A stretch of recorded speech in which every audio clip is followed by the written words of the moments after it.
ชียศาสตร์สร้างทุกอย่างได้เนาะเป็นนักสร้างทุกอย่างได้เพราะว่าตอนยังน้อยเราสามารถเอาเพราะอันเองดีกว่าพ่อเจ๊ก็เพราะว่าตอนยังน้อยค่อยเป็นคนที่ฉลาดหลายเนาะแล้วก็มีคนคนหนึ่งคือว่าอาจารย์ของค่อยเองเนาะเราหาก็ขึ้นมาบางทีเนาะเรียนแล้วจ้าเนาะค่อยก็จะขอบใจชาวบ้านหลายเนาะที่พากันสนับสนุนวัคซีนใหม่ของเราเนาะหรือว่าการทำสวนทำอย่างก้อนหินอย่างเนาะค่อยเป็นคนสร้างเบิดโอ้ดีว้าวเย้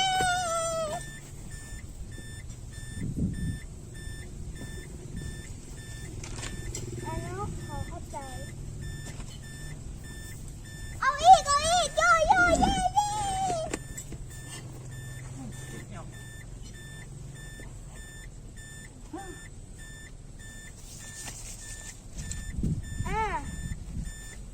ตัววัคซีนนั้นค่อย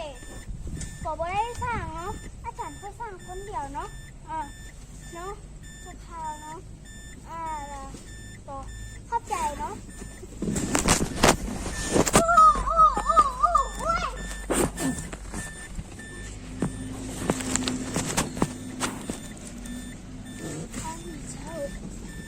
ลงไปแล้วโอเคทำให้โชคดีเด้อ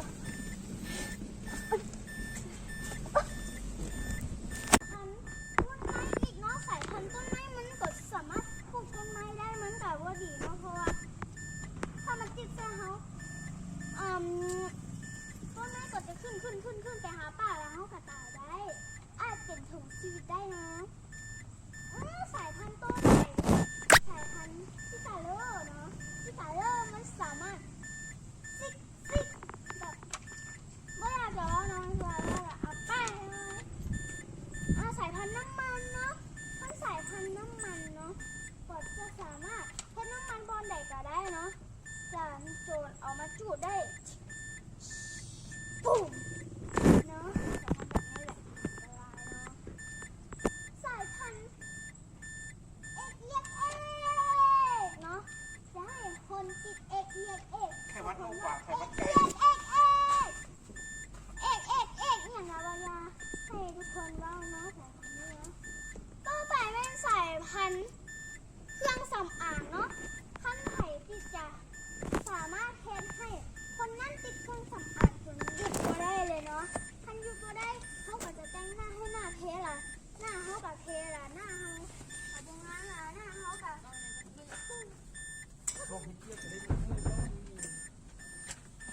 าะต่อไปมันข่าวที่โหดร้ายที่สุดเนาะเป็นข่าวที่เด็กน้อยคนนึงไปผิดอันนี้ข่าวราคาตัวเด้อที่เด็กน้อยคนนึงไปห้างขนมแต่เด็กน้อยคนนั้นก็ลัก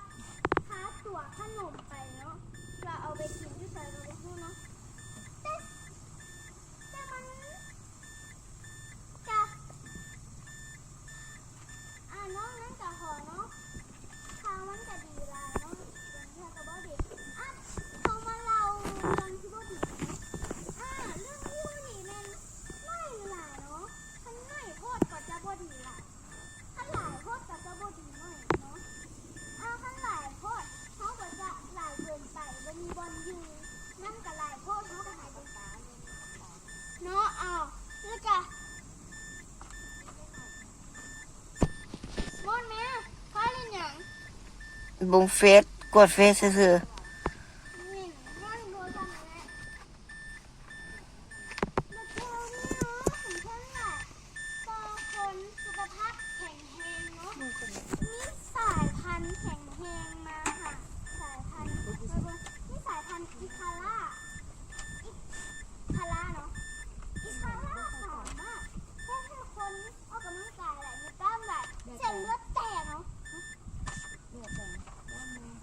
เอ็กคาร่า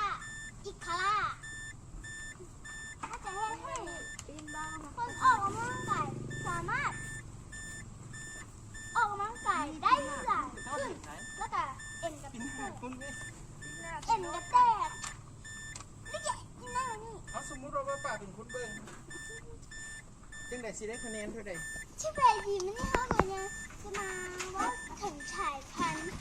จากเพชรบดี ใส่พันอย่างใส่พันใหม่ แต่ทำไมแมนโตโยต้าเนาะ โตโยต้า โตโยต้า เบอร์โตโยตี้ที่ โตโยต้าสายพันธุ์สายพันธุ์เต้นกิวเนาะ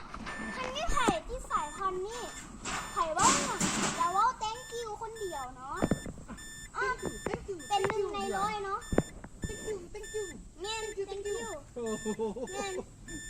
แล้วจะมีสายพันธุ์อื่นๆหลายอย่างมีสายพันธุ์รสนิยมเนาะถ้าไผ่ที่สายพันธุ์นี้ก็จะแย่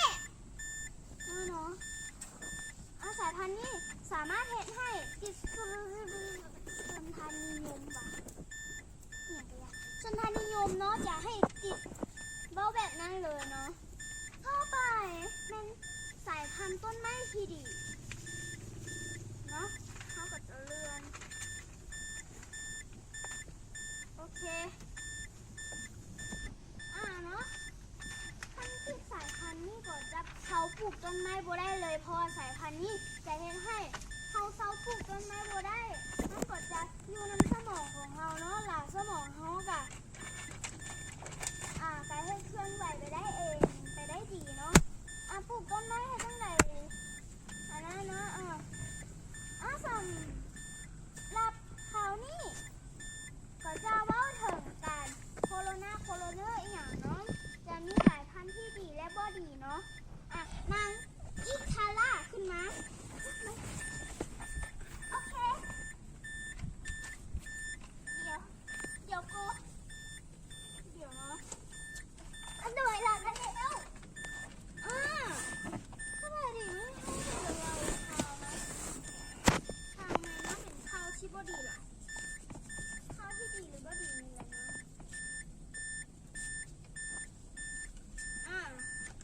ยูแฟมนี่มีข่าวหลายอย่างเนาะเขาก็จะเล่าเป็นหลายอย่างเลยเนาะได้ยินข่าวต่อไปมีมื้อหนึ่งนายพันเข้าไปป่าแล้วหลงป่าแล้วกลับมาในเมืองได้เนาะสัมภาษณ์เลยเนาะข่าวสั้นเนาะข่าวดีเนาะสลามได้ลิงอีกเทื่อหนึ่งกระเจ้าสร้างเป็นสลามกินได้เป็นสายพันธุ์กินได้เนาะถ้าใครกินสายพันธุ์นี้ก็จะกินอย่างก็ได้เนาะตรงนี้การอย่างเนาะเขาดีหรือบ่ดีปนกันสองอันนี้เขาสั่นเนาะเขายาวเลยเขายาวซะนักวิทยาศาสตร์ได้สร้างผลผลิตตัวหนึ่งมาได้สร้าง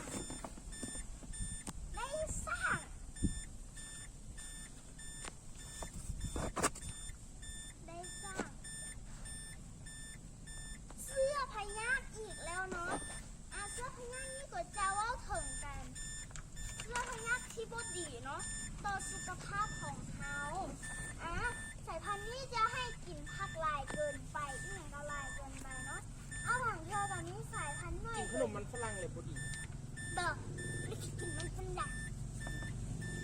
เนาะสายพันธุ์นี้จะเฮ็ดให้มันเฮ็ดอาหารหลายเนาะเฮ็ดอาหารหลายแล้วลูกของเจ้ากับตุ้ยเนาะตุ้ยย่อมเจ้าเฮ็ดอาหารหลายเนาะ จะพูดว่าเล่นบ่